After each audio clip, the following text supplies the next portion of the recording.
எனக்கு வேணான்னு தெரியுது. நமக்கு பல நேரத்தில் கோவம் நம்ம மேலே தான். நான் இப்படி இருக்கணும்னு ஆசைப்பட்றேன், ஆனால் அப்படி இல்லை. அதான் கோவம். அந்த கோவத்தினால தான் நம்ம அந்த கோவத்தை எல்லாரு மேலேயும் காட்டுறோம். I wanted to be better version of myself. சும்மா இருக்கேன், அதான் உனக்கு ஃபோன் பண்ணேன்னு சொல்கிறான்ல, அவன் தான் உங்களை கேவலமாக ட்ரீட் பண்ணுறேன். நான் சும்மா இருக்கேன், அதான் உனக்கு ஃபோன் பண்ணேன். அப்போ நான் சும்மா இருந்தால் என்ன அர்த்தம்? எப்போது சும்மா எவன் இருப்பானோ அவனுக்கு ஃபோன் பண்ணுவான். அப்போ இவன் எப்போ ஃபோன் அடித்தாலும் எடுக்கிறான்னா அவன் எப்போ நீங்கள் இத்தனைக்கு கையில் ஒரு கையில் மாவு, இந்த வாட்ஸ்அப்பில் காலையில் ரோசாப்பூ படம் அனுப்புகிறவன், வணக்கம் சொல்கிறவன், அப்புறம் கண்ட ஃபார்வேர்டு அனுப்புகிறவன், நம் நட்பு மிகச்சிறந்தது அப்படின்னு பாட்டு அனுப்புறது, இதுக்கெல்லாம் பதில் போடாதீங்க. முதல்ல இதெல்லாம் ஓப்பன் பண்ணாதீங்க. நீங்கள் ஓப்பன் பண்ணாட்டி அவன் திரும்ப அனுப்புனானா என்ன அர்த்தம்? அவன் வெட்டியாக இருக்கான்னு அர்த்தம். வாழ்தலின் அடிப்படை நோக்கம் என்பது வாழ்வது தான். அதற்கு பிறகு தான் சாதிக்கிறது. இமயமலையில் போய் கொடி பிடிச்சி இப்படி நிறுத்தி இந்த ஃபோட்டோ எடுத்துக்கிறது, செல்ஃபிகளில் லைக்ஸ் வாங்குறது, ஃபேஸ்புக்கில் லைக்ஸ் வாங்குறது, இவ்வளோ பேர் ஃபாலோவர்ஸ் இருக்காங்கன்னு பீத்திக்கிறதுலாம் அதுக்கப்புறம் வரட்டும். முதல்ல வாழுங்க. இப்போ ஒரு புக்கில் நான் படித்தேன், நீங்கள் ஒரு ஊருக்கு போகிறீங்க, அழகாக ஒரு நதி ஓடிக்கொண்டு இருக்கிறது அல்லது சின்னதாக ஒரு வாய்க்கால் ஓடிக்கொண்டு இருக்குது. காரை நிறுத்திட்டு அல்லது பைக்கை நிறுத்திட்டு ஷூவை கலட்டிட்டு அந்த இடம் ரொம்ப ரம்மியமாக உங்களுக்கு ஃபீல் ஆகும். அந்த இடத்துல தண்ணியில் கொஞ்சம் நேரம் அப்படி பேண்ட்டை தூக்கிட்டு அல்லது நீங்கள் உங்கள் காலை நினச்சிட்டு நிற்கிறீங்க ஒரு 2 நிமிஷம். அதே ஆறு அதே இடம், அந்த இடத்த குறித்து வச்சுக்கோங்க. ஊருக்கு போகிறீங்க, போயிட்டு அந்த வேலையெல்லாம் முடிச்சுட்டு மறுநாள் திரும்ப வருகிறப்ப அதே இடத்துல நீங்கள் நிற்கிறீங்க. நின்று அந்த தண்ணியில் கால் நினைக்கிறீங்க. இது ரெண்டும் ஒன்று தான் பார்க்கல. அதே ஆள், அதே கால், அதே தண்ணி, அதே இடம், அதே நேரம், அதே கிளைமேட்டு. ஆனால் 2 உணர்வும் வேறு வேறு. முதல் முறை நீங்கள் கால் நினைத்த போது உங்கள் மன உணர்வு வேறு, 2வது முறை நீங்கள் கால் நினைத்த போது உங்கள் மன உணர்வு வேறு. முதல் முறை சுகந்தத்திற்காக நினைத்திருக்கலாம், 2வது ஏதோ மன அழுத்தத்திற்காக சுமைக்காக வந்து நின்றுருக்கலாம். 2மே நமக்கு ஒன்று தான். வாழ்க்கையில் சுமை வந்தால் வரட்டும், இருந்துட்டு போட்டோம். சிரிப்பு வரும்போது சிரிங்க, அழுக வரும்போது அழுங்க. இதில் என்ன பிரச்சனை? லைஃபை கண்டிஷன் பண்ண ட்ரை பண்ணாதீங்க. This is what I'm trying to tell you people. That is why we are asking too much of questions. நமக்குள்ளே நம்ம நிறைய கேள்வி எழுப்புறோம். இப்போல்லாம் கவனிங்களேன், அம்மாக்கெல்லாம் திடீர்னு போயிட்டு கணவர்கிட்ட கேட்பாங்க, கல்யாணம் ஒரு 10 இயர்ஸில் திடீர்னு உங்களுக்கு ஒரு சந்தேகம். அம்மா வீட்டுக்கு தொடர்ச்சியாக ஒரு 10 நாள் 20 நாள் போயிட்டு வந்தா, அல்லது தங்கச்சியின் கல்யாண வேலைகளுக்காக இவரை பெரியாதாக கவனிக்காமல் கொஞ்ச நாள் விட்டுட்டு அப்படியே இவங்க விட்டுட்ட மாதிரி ஒரு ஃபீல் வந்தால் திடீர்னு ஒரு நாள் இந்த அம்மாக்கெல்லாம் கேட்பாங்க. அம்மாக்கெல்லாம் அந்த எங்கள் ஒய்ஃப்ஸ்லாம் கேட்குறது உண்டு, ஏங்க நான் உங்களுக்கு நல்ல பொண்டாட்டியாக இருக்கேனா, திடீர்னு 10 வருஷம் கழிச்சு கேட்குறியே. அந்த ஆள் உள்ளுக்குள்ள நினைப்பாப்பில், ஏம்மா இதை இவ்வளோ லேட்டாக கேட்குறியே. திடீர்னு பிள்ளைகள்கிட்ட போய் கேட்குறது, அம்மா நல்ல அம்மாவாக இருக்கணா. ஏன்னா நமக்கு ஒரு சந்தேகம் இருந்து கொண்டே இருக்கிறது. நான் எல்லோரையும் மகிழ்ச்சியாக வைத்திருக்கிறேன்னா, கவலைப்படாதீங்க. முதல்ல நீங்கள் மகிழ்ச்சியாக இருக்கு. இந்த உலகத்திலேயே முதல் முக்கியமானவர் நீங்கள் தான். You are the most important person for you. அது செல்ஃபிஷ் கிடையாது. இதை தியாகத்தினால கட்டமைக்கணும்னு ட்ரை பண்ணுறப்ப தான் இந்த சிக்கல்லாம் வருது. அம்மாக்கெல்லாம் அப்படி தான் அநியாயத்துக்கு தியாகம் பண்ணிவிட்டு அப்புறம் ஒரு கட்டத்துக்கு மேலே யாருக்குமே நன்றி இல்லைங்கிறது. நல்லா உடம்பெல்லாம் தெம்பாக இருக்கிற வரைக்கும் அவனுக்கு நல்லா முட்டை தோசை, முருகல் தோசை, எண்ணெய் தோசை, பொடி தோசை, கேரட் தோசை, முடிஞ்சால் தோசைக்கல்லையை தூக்கி தின்னுங்கிறது, இதெல்லாம் பண்ணி போகிறது. எல்லா சவரட்டையும் பண்ணி கொடுத்துட்டு அவனுக்கு ஒரு கட்டத்தில் அது பழகிடும். பிள்ளைகள் பழகின பிறகு உங்களுக்கு ஒரு வயசாகிறப்ப முட்டி வலிக்கும், இடுப்பு வலிக்கும், சரியாக சாப்பிடாதனால வயிற்று பிரச்சனைகள், கோளாறுகள் இருக்கும். அப்போ நீங்கள் சுணக்கப்படுறப்ப அம்மா முன்ன மாதிரி இல்லைங்கிறப்ப உங்களுக்கு ஆத்திரம் வரும். ரெசிப்ரோகேஷனே இவங்கள்ட்ட இல்லைன்னு.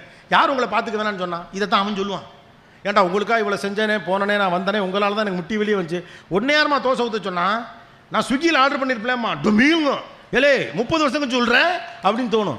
உங்களை நீங்கள் பார்த்துக்கொள்வது வந்து குற்றம் அல்ல. இதெல்லாம் சபிக்கப்பட்ட வாழ்க்கையில் நேரக்கூடியது. நான் இப்படி இருக்க வேண்டும், இப்படி இருந்தால் தானே கடைசியாகத்தான் நான் பெண்ணாக இருக்கிறவர்கள் சோறு திங்கணும். பசி வந்தால் சோறு திங்க வேண்டாம், எப்போ வந்தால் என்னென்ன. இப்போ பிள்ளைய பரவாயில்ல, அந்த கவலையெல்லாம் கிடையாது.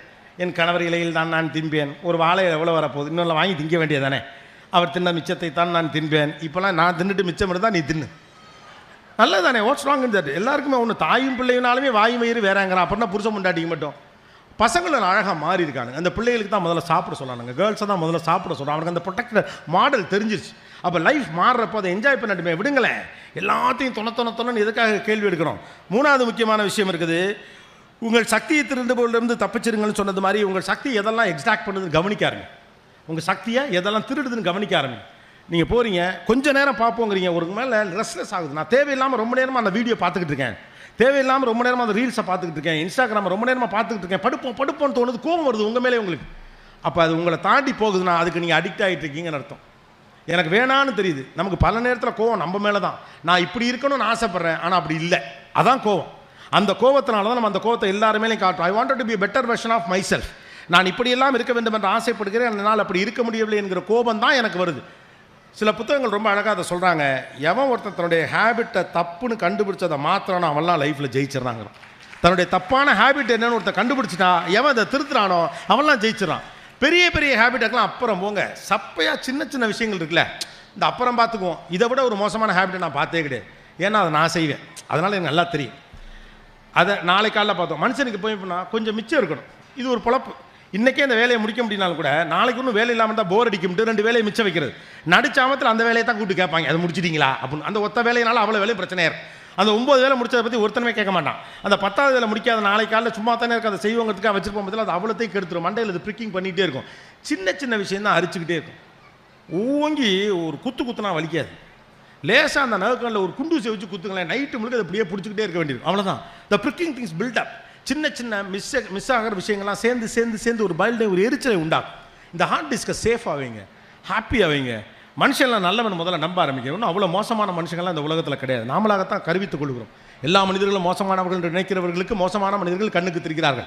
மனிதர்கள் நல்லவர்கள் என்று நம்புகிறவர்கள் நல்லவர்கள் கண்ணுக்கு தெரிகிறார்கள். அவ்வளோதான். நீங்கள் இந்த சமூகத்தையும் பிரதி எடுக்கிறீர்கள். அவ்வளோதான். நீங்கள் எப்படி இருக்கீங்களோ அப்படி தான் இந்த உலகமும் இருக்கும். நான் தான் சொல்லலை, எல்லாருக்கும் இந்த உலகம் ஒன்று தான். பார்க்குற பர்செப்ஷனும் புரிந்து வைத்திருக்கக்கூடிய முறைமையும் தான் மாறிக்கொண்டே இருக்கிறது. ரைட்டா? ஸோ உங்கள்கிட்டேருந்து உங்களுடைய நேரத்தை பிடுங்கக்கூடிய எல்லாத்தையும் ஒதுக்குங்க. நேரத்தை பிடுங்கிறது கூட பெரிய பிரச்சனை கிடையாது. அதை விட பெரிய பிரச்சனை உங்கள் ஆற்றலை இது பிடுங்குகிறதுன்றதை நீங்கள் கவனிக்கணும். எதுவெல்லாம் உங்கள் பிள்ளைகளின் ஆற்றலை பிடுங்குகிறது, எதெல்லாம் உங்களுடைய ஆற்றலை பிடுங்குகிறது, அவங்களெல்லாம் தள்ளி வைங்க, தப்பே கிடையாது. அடுத்து ரொம்ப முக்கியமான விஷயம், உங்களுடைய நேரத்தை முதல்ல நம்ம நேரத்தை நம்ம மதிக்கிறப்ப தேவையில்லாத இடையூறுகள் நமக்கு இருக்கவே இருக்காது. ரீசன்ட் ஸ்டடி சேஸ், ஒரு சமீபத்திய ஒரு ஆய்வு ஒன்று சொல்லுது, நீங்கள் ஒரு குறிப்பிட்ட வேலையை பார்த்து கொண்டு இருக்கிற போது உங்களுக்கு ஒரு இடைமறித்தல் வந்தால், அந்த ஒரு இடைமறித்தல் என்பது அந்த ஒரு இடைமறித்தல் கிடையாது. எவனோ ஒருத்தன் தேவையில்லாமல் ஃபோன் பண்ணுறான், அவன்கிட்ட எடுத்து என்ன சொல்லு அப்படின்னா, சும்மா தான் ஃபோன் பண்ணேன் அப்படிமா. முதல்ல நீங்கள் கட் பண்ண வேண்டிய ஆள், சும்மா இருக்கேன் அதான் உனக்கு ஃபோன் பண்ணேன்னு சொல்கிறான்ல, அவன் தான் உங்களை கேவலமாக ட்ரீட் பண்ணுறேன். நான் சும்மா இருக்கேன் அதான் உனக்கு ஃபோன் பண்ணேன். அப்போ நான் சும்மா இருந்தால் என்ன அர்த்தம்? எப்போது சும்மா எவன் இருப்பானா அவனுக்கு ஃபோன் பண்ணுவான். அப்போ இவன் எப்போ ஃபோன் அடித்தாலும் எடுக்கிறான்னா அவன் எப்போ, நீங்கள் இத்தனைக்கு கையில் ஒரு கையில் மாவு அப்படி இது இருக்கும், சே அவன் ஃபோன் பண்ணுறாங்களேன்னு எடுத்து பேசக்கூடியதாக இருக்கும். ஆனால் அவன் சும்மா இருக்கையில் உங்களுக்கு ஃபோன் பண்ணும். இந்த ஒரு இடைமறித்தல் என்ன பண்ணுதுன்னா 7 நிமிஷம் ஆகுமா திரும்ப நீங்கள் பழைய ஃபோக்கஸ்க்கு போகிறது. நீங்கள் ஒரு கம்ப்யூட்டரில் வேலை பார்த்துட்ருக்கீங்க, அல்லது ஒரு புத்தகத்தை படித்து கொண்டு ஒரு இடைமறித்தல் நடக்கிறது அப்படின்னா, அந்த இடைமறித்தலிலிருந்து மீண்டு நீங்கள் மறுபடியும் இந்த இடத்திற்கு செல்லுவதற்கு 7 நிமிடங்கள் ஆகுங்கிறான். அப்போ யோசிச்சு பாருங்கள், எத்தனை இடைமறித்தலை ஒரு நாளைக்கு நாம் சந்திக்கிறோம்.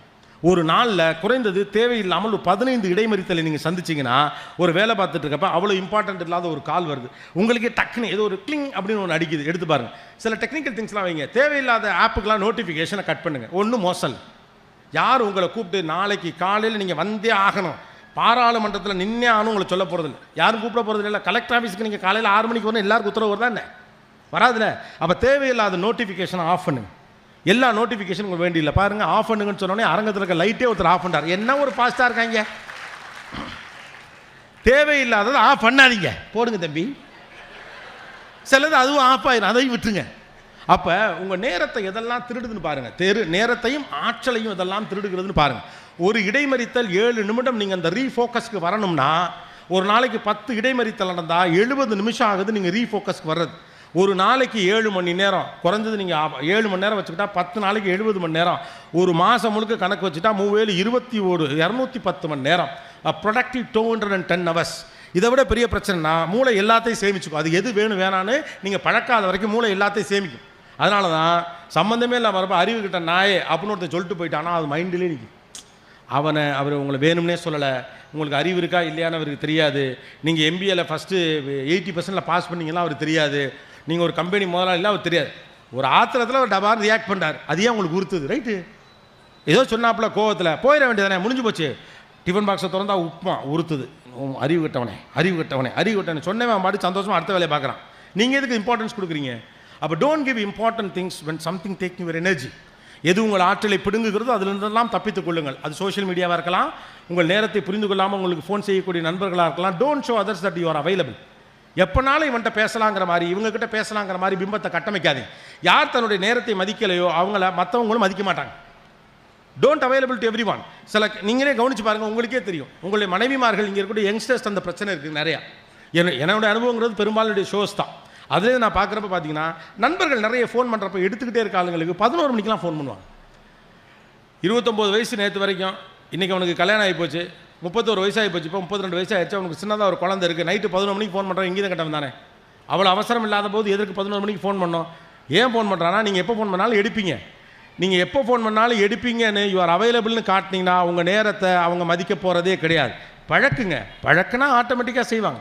என்னுடைய மேலதிகாரி ஒருவர் சண்டே அன்னைக்கு ஃபோன் ஆஃப் பண்ணிடுவார். நீங்கள் என்ன ஆனாலும் சரிதான். அவ்வளோ அவசியம்னா நீங்கள் வீட்டில் போய் அவரை சந்திச்சுக்கலாம். ஒரு அதிகாரியாக இருந்து அந்த சந்தோஷத்தை கூட அனுபவிக்கலாம். என்ன நியாயம்? Sunday is completely for family. நீங்கள் என்ன வேலையாக இருந்தாலும் சரிதான். அதை மீறி நீங்கள் போகணும்னா அவரை அணுகுவதற்கு 2 பேருக்கு மட்டும் அனுமதி இருக்குது. அவங்களுக்கு அவருடைய லேண்ட்லைன் நம்பர் தெரியும், அதில் கூப்பிடுவாங்க. அதுவும் அவசியம்னா மட்டும்தான் கூப்பிடுவாங்க. அது ஒரு ஆரம்பத்தில் கஷ்டமாக இருந்துச்சு மற்றவங்களுக்குலாம். அதுக்கப்புறம் அவங்க பழகிட்டாங்க, அவ்வளோதான். இப்போ எங்கள் கம்பெனியில் எங்களுடைய கிரியேட்டிவ் ஹெட் இருக்கான் பிரதீப்னு சொல்லிட்டு, நாங்களாம் அவனுக்கு மெசேஜ் மட்டும் தான் அனுப்புவோம். ஏன்னா ஃபோன் அடித்தா எடுக்க மாட்டான், ஃபோனை கூப்பிட்றதான் தான் வச்சுருப்போம். முதல்ல மெயில்களுக்கு பதில் அனுப்புவதற்குன்னு ஒரு நேரம் ஒதுக்குங்க. வந்தால் ஒவ்வொரு தடையும் மெயில் அனுப்பாதீங்க. இந்த வாட்ஸ்அப்பில் காலையில் ரோசாப்பூ படம் அனுப்புகிறவன், வணக்கம் சொல்கிறவன், அப்புறம் கண்ட ஃபார்வேர்டு அனுப்புகிறவன், நம் நட்பு மிகச்சிறந்தது அப்படின்னு பாட்டு அனுப்புறது, இதுக்கெல்லாம் பதில் போடாதீங்க. முதல்ல இதெல்லாம் ஓப்பன் பண்ணாதீங்க. நீங்கள் ஓப்பன் பண்ணாட்டி அவன் திரும்ப அனுப்புனானா என்ன அர்த்தம்? அவன் வெட்டியாக இருக்கான்னு அர்த்தம். சரியா இல்லையா? தினந்தோறும் ஒன்று அனுப்புறது. நம்மளும் சரி, நம்ம கடமை பணி செய்து கிடப்பதுன்னு அதை ஃபார்வேர்ட் பண்ணி விட்டு இது எதுக்குன்னு அவனும் பார்க்கல, நீங்களும் பார்க்கல, ஜிபி தேவையில்லாமல். சில பேர் நைட்டு 12 மணிக்கு கழுத்தை இருக்கிற ஒரு காட்சியை பார்த்துட்டு நைட்டே ஃபார்வேர்ட் பண்ணி விட்ருவான். காலையில் எந்திரிச்ச உடனே மூஞ்சியை கழுவுறதுக்கு முன்னால் நம்ம எடுத்து அதை பார்த்தோன்னா ஒருத்தன் சொதேன்னு கழுத்தில் ஊற்றுவான். அவனால் நீங்கள் கூட்டியாக வச்சு என்ன பண்ண போகிறீங்கன்னு கேட்குறேன். Away from the corrupted things, whatever it is, whatever the thing which captures your energy unnecessarily, go away from that. அதனால தான் சொல்கிறான், அந்த காலத்துலேருந்தே சொல்கிறான், காதை புத்து வாயை மூடு கண்ணை மூடுன்ட்டான். தேவையில்லாத பார்க்காத, தேவையில்லாத பேசாத, தேவையில்லாத கேட்காத. What you consume matters. உங்கள் ஆற்றலை செழுமைப்படுத்துவது என்பது நீங்கள் கன்சியூம் பண்ணக்கூடிய விஷயந்தான். நைட்டு 6 பரோட்டாவை சால்னாவில் ஊற்றி அடித்தா மறுநாள் காலையில் நெஞ்சரியும், கக்கா போகிறது கஷ்டமாக இருக்கும் அப்படிங்கிறது உடனே தெரிகிறதுனால கொஞ்சம் கவனமாகறீங்க. ஆனால் தேவையில்லாத ஒரு விஷயத்தை நீங்கள் ரிசீவ் பண்ணி அது உங்கள் மூளைக்கு சென்சரியாக அனுப்புனா உங்கள் மனசில் அது போய் பதிஞ்சா அது எத்தகைய பாதகங்களை விளைவிக்குன்னு உடனே தெரியாதனால நீங்கள் அதை கன்சியூம் பண்ணுறீங்க. வயிற்றுக்கு கன்சியூம் பண்ணுறதை விட ரொம்ப சிட்டிங்க. இந்த எனர்ஜி கிராஸ் பண்ணுறது ரொம்ப கஷ்டம். அப்போ கஷ்டப்பட்டு 3 நாள் அந்த ஆள் மேலே வெறியேற்ற போகிறீங்க. ஆனால் மனிதர்கள் எவ்வளவு நல்லவர்கள் பாருங்கள். நீங்கள் இவ்வளோ தான் உங்கள் மனசை கெடுத்து வச்சா கூட அந்த 3 நாளில் கொலகாரப்பா இதுக்குள்ளே டைவர்ஸ் லெவலுக்கு முடிவு பண்ண கேரக்டர் சில இருக்குது, அது தனி. அவங்க அண்ணங்கிட்டெல்லாம் கூப்பிட்டு இதுக்கு மேலே ஆகாதனே, அவங்க அண்ணனுக்குலாம் போகிறதுக்கே போடி 3 மாதத்துக்கு கொடுத்தது தான் சொல்கிறேன், ஒன்று பண்ணி தொலை இல்லாட்டி வந்து வாழ்ந்து தொலைன்ட்டு அந்த ஆள் விட்டுருவாப்ல. 3 months ஒன்று அவன் அண்ணனுக்கு அதெல்லாம் பொழுதுபோக்காக இருங்க. பரவாயில்ல, இவர் 3 நாள் கழிச்சு திரும்ப கூப்பிடு, அப்போ இதே மூடில் இருந்தால் நம்ம பேசுவோம் பாரு. 3 நாள் கழிச்சு 2 பேரும் குரூப் காலில் வருவாங்க. மச்சான் அப்படிமாப்பில் எப்போ வரீங்க வீட்டுக்கு அப்படிம்பாங்க. 3 நாள் கழிச்சு எப்படி 2 பேரும் சந்தோஷமாக சேரத்தான் போகிறோம். அதுக்குள்ளே எதுக்கு இவ்வளோ வெறுப்பை சேமிக்கணும்? அது எந்தோ ஒரு இடத்துல போய் சேரும்ல மைண்டில். அது சிலதுனால அப்படியே அந்த குடம்பு வத்த நீங்கள் ரொம்ப சுண்டை வச்சுட்டிங்கன்னா சட்டியில் ஒட்டிக்கும். அதை எடுக்கிறது ரொம்ப சிரமம். அந்த லெவலுக்கு பகைமை வளர்க்காது. இதை விட்டால் யார் இருக்க போகிறா உங்களுக்கு? இந்த உலகத்திலே உங்களை யார் அதிகம் நேசிட போகிறா? உங்கள் வீட்டில் இருக்க மனிதர்களை விட உங்களை நேசிப்பதற்கென்று இந்த உலகத்தில் யாராவது இருக்காங்களா என்ன? உங்களை கடைசி வரை நேசிக்கப் போவது உங்கள் கணவன் தான். உங்களை கடைசி வரை நேசிக்கப் போவது உங்கள் மனைவி தான். பிள்ளைகள்கிட்ட கூட அந்த கேரண்டி நீங்கள் எதிர்பார்க்க முடியாது. ஏன்னா அவன் பொண்டாட்டியை நேசிப்பான். எப்படி உங்கள் புருஷன் அவர் பொண்டாட்டியை நேசிக்கிறாரோ. இப்போ என் ஃப்ரெண்டு ரொம்ப அழகாக சொன்னான், கல்யாணத்துக்கு முன்னாலே நான் என் பொண்டாட்டி பேச்சு தான் கேட்பேம்மா, இப்போவே நீ சொல்லிட்டே நாளைக்கு பண்ணி குறைபட்டுக்கக்கூடாது அப்படி. இந்த கல்யாணத்துக்கு முன்னாலெல்லாம் சொந்தக்காரங்களாம் இருக்கப்போ சொல்கிறான், சபையிலே சொல்கிறான். அப்போ எங்கள் அம்மா என்ன தம்பி விளையாட்டாக பேசுகிறியா அப்படின்னா, விளையாட்டாக பேசலாமா, சீரியஸாக தான் பேசுகிறேன். நீ எங்ககிட்ட அடிக்கடி என்ன குறைபட்டுப்ப, அப்பா என் பேச்சையே கேட்க மாட்டேங்கிறான்னு குறைபட்டுக்கிட்டேன். நீ பட்ட கஷ்டத்தை நம்ம வீட்டுக்கு வர பிள்ளை கஷ்டப்படலாமாம்மா, அதனால் அவன் சொல்கிறதா நான் கேட்பேன்னா, சொன்னபடி அவன் சொல்கிறதா அவன் கேட்குறான். எல்லாத்தையும் விட்டு விட போகிறாங்களா என்ன? அதானே நல்லது. அப்போ எப்படியும் அந்த மனிதரோடு நீங்கள் உறவாட போகிறீர்கள் என்றால் எதற்காக இவ்வளவு பகைமை? எதற்காக அதுக்குள்ளே நீ சேவ் பண்ணி வச்சு இந்த பியூட்டிஃபுல் எனர்ஜி எல்லாத்தையும் டப்புன்னு மாற்றுறீங்க? மனிதன் நல்லவன், முதல்ல நம்புங்க. Humans are so beautiful. இந்த உலகத்தில் அற்புதமான கிரியேச்சர் நான் மனிதனை தான் பார்க்குறேன். கழுத்தை கடிச்சு கொதறி இன்னொருத்தனையும் ஜாம்பி ஆக்கிற ஒரு மனிதன் கூட நான் மனிதனாக தான் பார்ப்பேன். நான் இந்த இடத்துல நிற்கிறதுக்கு எல்லா இடத்துல மனிதர்களே காரணமாக இருந்திருக்கிறார்கள். கோவிதுக்கு கவிதை வரும் என்பதற்காக தேடி அல்லிமால் ஸ்ட்ரீட்டில் நோட்டு புத்தகங்கள் வாங்கி பைன் பண்ணி அழகழகாக எழுதி கொடுத்தது நண்பர்கள் தான். என்னை மேடையேறி அழகு பார்க்க வைக்க வேண்டும் நினைத்தது என்னுடைய மனிதர்களும் என்னுடைய நண்பர்களும் என்னுடைய உறவுகள் தான். இன்றைக்கி நம்ம இந்த இடத்துல உட்கார்ந்து நிற்கிறதுக்கு பின்னால் இவ்வளோ மனிதர்கள் தான் காரணம். நீங்கள் கொடுத்த இடத்துல தான் நான் நிற்கிறேன் இல்லையா? இதுக்கு நடுவில் இவனுக்கு ஏதாவது தெரியுமா? இவர் முட்டா பையன் 4 பேர் சொன்னால் அதுக்கு என்ன? அது அவங்க கருத்து தானே, போயிட்டு போதே. அன்பு செய்ய ஆதரவு காட்ட 1000 பேர் இருக்கிற போது உங்களை அழுத்தி பேசுகிற ஒற்றை மனிதர் மீது ஏன் உங்களுக்கு இவ்வளவு காழ்ப்பு? அதுக்குள்ளே நெகட்டிவ் சேர்க்காதீங்க. 3 நாள் கழித்து சேரதான் போகிறோம். 2 குடும்பத்துக்கு பகை, 20 வருஷம் பகை. 2வது தலைமுறைக்கு நமக்கு இப்படி ஒரு சொந்தக்காரன் இருக்கானே தெரியாது. ஆனால் ஊருக்குள்ள அரச பரசலாக பேசிப்பாங்க, அவங்களாம் அவங்க சொந்தக்காரங்கன்னு. அவன் எப்படி நமக்கு சொந்தம்னே தெரியாது. ஏன்னா அவங்க எங்கேயோ இருப்பாங்க, நம்ம எங்கேயோ இருப்போம். நம்ம ஊருக்குள்ளே இருப்போம், ஆனால் பகை. 20 ஆண்டு கால பகை. அவங்க வீட்டுக்கு நாம் போகிறதில்ல, நம்ம வீட்டுக்கு அவங்க போகிறதில்ல. நல்லது கெட்டதில் அவங்க பத்திரிக்கை வைக்கிறதில்ல, நம்ம பத்திரிக்கை வைக்கல. சில சாவு கூட போனதில்லை, போனால் தூரத்தில் நின்றுட்டு வந்துட்டோம். அந்த மாதிரியான ஒரு பகை இந்த இடத்துல. ஏதோ ஒரு பொதுவான நிகழ்வு, 2 குடும்பங்களுக்கு வேண்டப்பட்ட முக்கியமான கல்யாணம், 2 குடும்பமும் போயே ஆகணும். அந்த குடும்பமும் வர்றாங்க, இந்த குடும்பமும் வர்றாங்க. 20 ஆண்டு கால பகை எதிரெதிரில் சந்திக்கிறாங்க. இங்கே ஒருத்தர் என்ன பண்ணுறது தெரியாமல் இவர் கண்ணை சந்திச்சிட்டாப்பு. சந்திச்சுட்டு தவிர்க்க முடியல, என்ன செய்யறதுன்னு தெரியாமல் வாங்க அப்படின்னு சொல்லிட்டாங்க. 20 ஆண்டு கால பகை இதெல்லாம் வாழ்க்கையில் நடந்திருக்கு. வாங்கன்னு சொல்லிட்ட மறு நிமிஷம் நல்லா இருக்கீங்களான்னு இருந்தால் அதுக்கப்புறம் 2 பைத்தியக்கார பயிலும் கருவிருந்தில் உட்காந்து மாப்பிள்ளை எதுக்காக சண்டை போட்டுக்கிட்டா, ஏன்டா 20 வருஷம் போயிடுச்சுடா. கேவலம் எதுக்கு சண்டை போட்டோம்னே தெரியாத ஒரு விஷயத்திற்காக நீங்கள் 3 தலைமுறை உறவை அறுத்திருக்கிறீர்கள். அடுத்தடுத்த தலைமுறை பிள்ளைகள் ஒன்று சேர்ந்து வளர்வதற்கான வாய்ப்பை தடுத்திருக்கிறீர்கள். எத்தனையோ ஒருவருக்கு ஒருவர் அன்பு செய்வதற்கான சாத்தியக்கூறுகளை கெடுத்திருக்கிறீர்கள். உங்கள் ஈகோ ஜெயித்தது, வாழ்க்கை தோற்றது. ஏன் சண்டை போட்டோம்னே தெரியாமல் கறிவிருந்த 20 வருஷம் கழிச்சு முட்டாள்தனமாக பேசிக்கொண்டிருப்பதற்கு பதிலாக முதல் நாளே போய் சாரின்னு சொல்லி காலில் விழுங்க பாஸ். அவங்க காலில் நீங்கள் விழுங்கோ, இல்லை உங்கள் காலில் அவங்க விழுகட்டும். வேலையை பார்த்துட்டு இட்லியை சாப்பிட்டு டிவியில் ஏதாவது காமெடி ஷோ பார்த்துட்டு படுத்து தூங்குங்க பாஸ். வாழ்க்கை ரொம்ப சிம்பிள். பிம்பிலி கீப் பிலாப்பி, டோன்ட் காம்ப்ளிகேட் இட். வாழ்வில் தோற்பதற்காக நீங்கள் எடுக்கும் முயற்சியில் பாதி எடுத்தால் கூட ஜெயிச்சு விடலாம். Don't complicate life. Life is so beautiful. The very purpose of life is living. வாழ்தலின் அடிப்படை நோக்கம் என்பது வாழ்வது தான். அதற்கு பிறகு தான் சாதிக்கிறது. இமயமலையில் போய் கொடி பிடிச்சி இப்படி நிறுத்தி இந்த ஃபோட்டோ எடுத்துக்கிறது, செல்ஃபிகளில் லைக்ஸ் வாங்குறது, ஃபேஸ்புக்கில் லைக்ஸ் வாங்குறது, இவ்வளோ பேர் ஃபாலோவர்ஸ் இருக்காங்கன்னு பீத்திக்கிறதுலாம் அதுக்கப்புறம் வரட்டும். முதல்ல வாழுங்க.